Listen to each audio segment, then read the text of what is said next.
Assalamualaikum warahmatullahi wabarakatuh. Bismillahirrahmanirrahim. Ah, saya hanya ingin mengomentari salah satu seorang pendeta yang akhir-akhir ini cukup meresahkan umat beragama, selalu mengolok-olok umat Islam, selalu melecehkan Nabi Muhammad SAW, Nabi yang mulia. Mungkin Anda bisa mengatakan hal-hal yang menurut Anda benar, tapi Anda tidak mengacu dalam suatu kebenaran, tapi hanya kesombongan dan hawa nafsu belaka. Perlu diketahui, Nabi Muhammad itu seorang yang mulia, seorang yang menjadi uswatun hasanah bagi umat Islam. Tentu saja saya selaku umat Islam sedikit tersinggung, apalagi Anda mengatakan Nabi Muhammad itu seorang penjahat kelamin, seorang pedofil, seorang begini begitu. Itu sangat tidak pantas sekali, apalagi yang mengucapkan seorang pendeta. Seorang pendeta itu sebenarnya orang yang sudah tercerahkan, orang yang terbimbing, orang yang menjadi panutan bagi orang yang mengikutinya. Tutur katanya tidak mengandung unsur kebencian, dan tutur katanya pun tidak berawal dari kesombongan, tapi benar-benar dari kalbu, dari hati, dari firman Tuhan yang membimbing. Itu setahu saya seorang pendeta seperti itu. Dia lebih bijaksana, lebih arif. Dan kalau Anda mengatakan Nabi Muhammad seorang penjahat kelamin, seorang pedofil, itu sangat salah, itu sangat ngawur. Karena Nabi Muhammad itu hanya memiliki 2 istri, Siti Khadijah dan Siti Aisyah. Ia menikahi Siti Khadijah sampai beliau Siti Khadijah meninggal, baru ia menikahi Siti Aisyah. Dan menikahi Siti Aisyah pun pada umur beliau itu, Siti Aisyah berumur 18 tahun. Bukan menikahi anak di bawah umur, tidak. Kalau Anda mendapat keterangan-keterangan yang mengatakan Siti Aisyah itu dinikahi Nabi Muhammad di bawah umur, mungkin Anda salah mengambil keterangan-keterangan itu. Mungkin keterangan-keterangan itu sengaja dibuat untuk merancukan pemahaman atau untuk bertujuan mengecoh umat Islam. Padahal kalau di dalam Al-Quran itu tidak ada. Silahkan buka Al-Quran kalau Anda memang ingin mendapat kebenaran. Dan justru di momen seperti ini saya malah ingin mengajak umat Islam itu kembali kepada petunjuk, yaitu Al-Quran. Jangan mengikuti pendapat-pendapat orang yang belum tentu pendapat itu benar. Setelah di cross check dengan Al-Quran itu ternyata pendapat-pendapat itu sangat bertentangan dengan Al-Quran. Dan yang paling parah, pendapat-pendapat itu diyakini menjadi suatu kebenaran, menjadi suatu pegangan atau rujukan, seperti Pendeta Saifuddin Ibrahim yang sangat ngawur sekali. Nah, malah saya mempertanyakan keimanan Saifuddin Ibrahim ini. Kalau Anda seorang Kristen, iman Anda itu perlu dipertanyakan. Kenapa masih percaya dengan keterangan-keterangan yang mengatakan Nabi Muhammad itu seperti ini, seperti itu? Anda itu sudah tidak benar imannya sebenarnya. Secara keimanan itu sudah gugur mempercayai sesuatu yang di luar norma-norma akidah agama Anda itu. Sebenarnya sudah gugur keimanan Anda itu, apalagi malah mempercayainya, menyebarkannya, menjadikan alat pemukul bagi umat Islam. Padahal mungkin keterangan itu yang membuat belum tentu umat Islam, belum tentu Nabi Muhammad, walaupun menggunakan atas nama Nabi Muhammad. Malah justru mungkin keterangan itu sengaja dibuat untuk memukul balik umat Islam. Itu poin yang pertama. Kemudian poin yang kedua, Anda menyuruh Kementerian Agama itu untuk menghapus 300 ayat. Kalau saya anggap ini biasa saja, nggak ekstrim.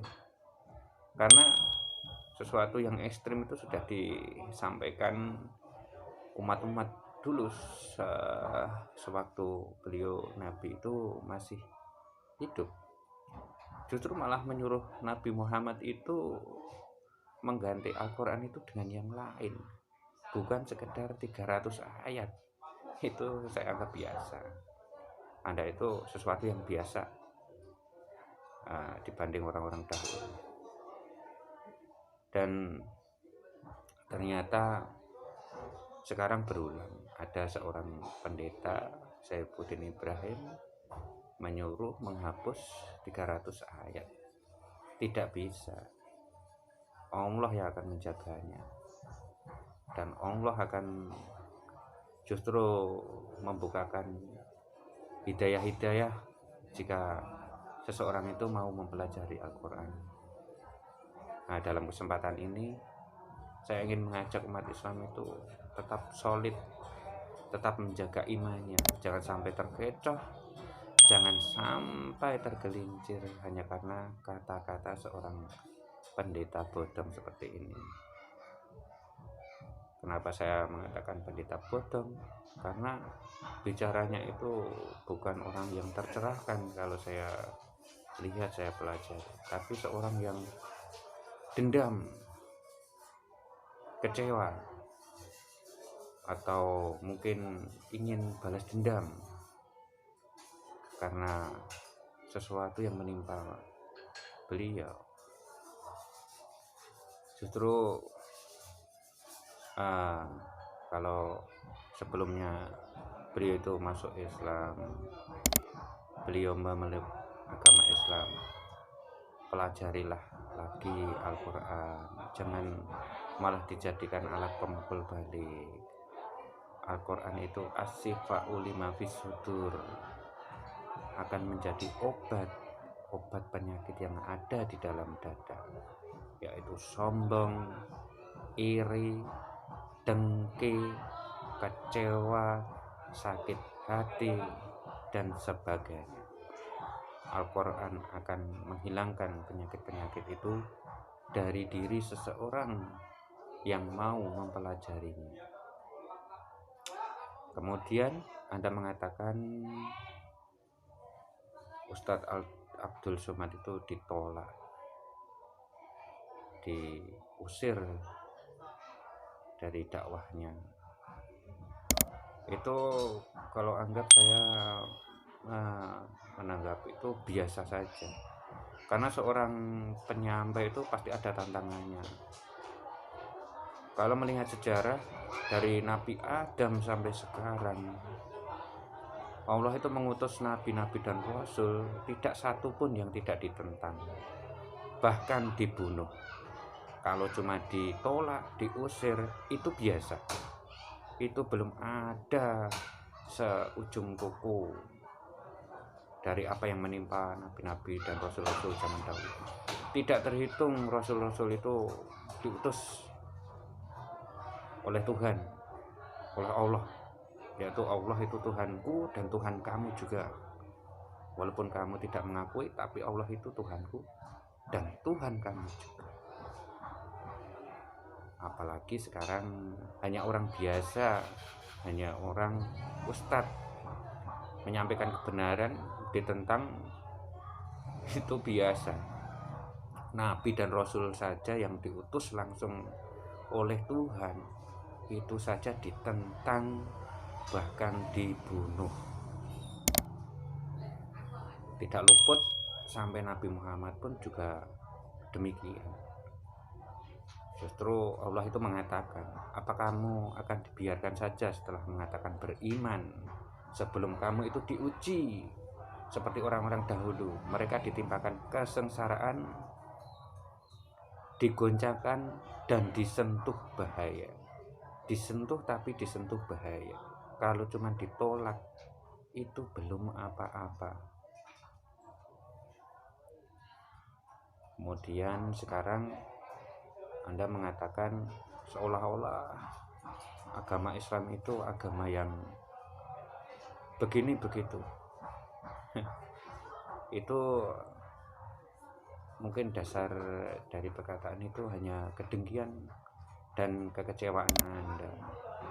Anda kecewa atau bagaimana saya nggak tahu, tapi sebenarnya Anda itu belum selesai dengan diri Anda sendiri.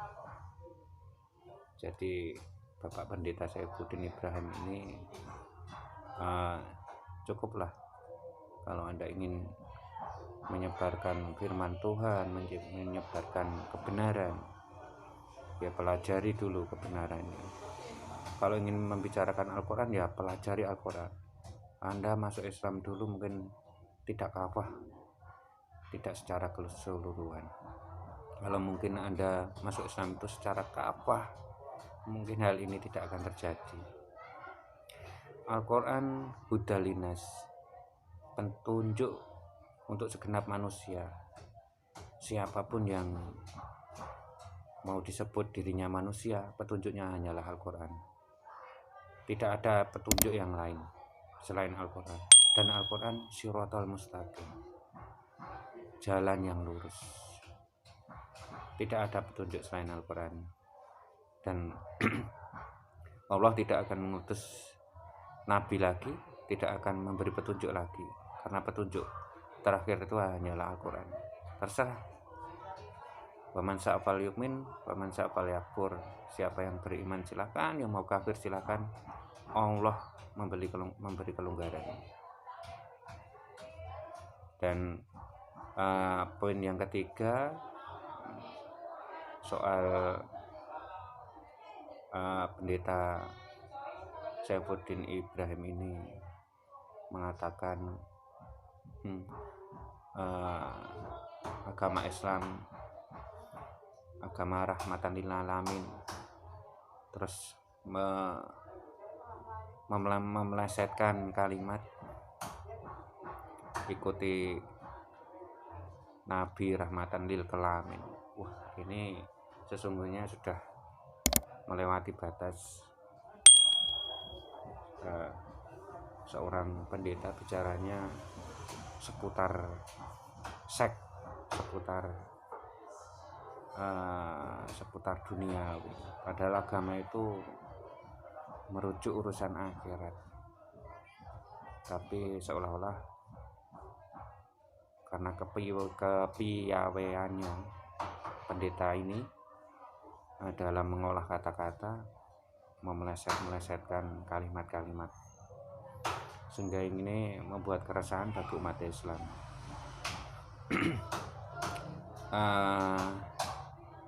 Kalau saya boleh menyampaikan sesuatu kepada pendeta Saifuddin Ibrahim ini, tobatlah, bertobat. Kalau Anda seorang Kristen, jadilah seorang Kristen yang baik. Kalau Anda sekarang menjadi seorang pendeta yang pengikutnya banyak, ya jadilah pendeta yang benar-benar pendeta yang tercerahkan, bukan hanya slogan pendeta atau hanya kata-kata tok, tapi benar-benar Anda itu harus secara spiritual memenuhi syarat seorang pendeta. Pendeta itu tidak hanya sekedar menghafalkan kitab atau hafal kitab, tapi harus orang spiritual, orang yang sudah tercerahkan, dekat dengan Tuhan, terbimbing gerak langkahnya, pembicaraannya. Jadi sayang sekali kalau Anda itu mempunyai pengikut yang banyak, tapi Anda salah gunakan. Anda salah gunakan, mendoktrin sana sini, terus mengolok-olok umat Islam agar imannya goyah, agar masuk Kristen apalagi.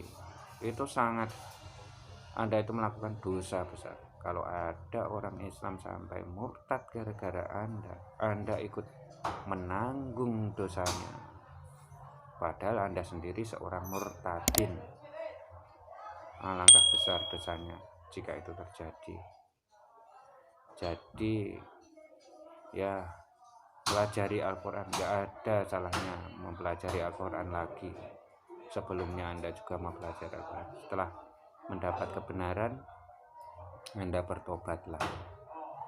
Cukup sekian. Wassalamualaikum warahmatullahi wabarakatuh.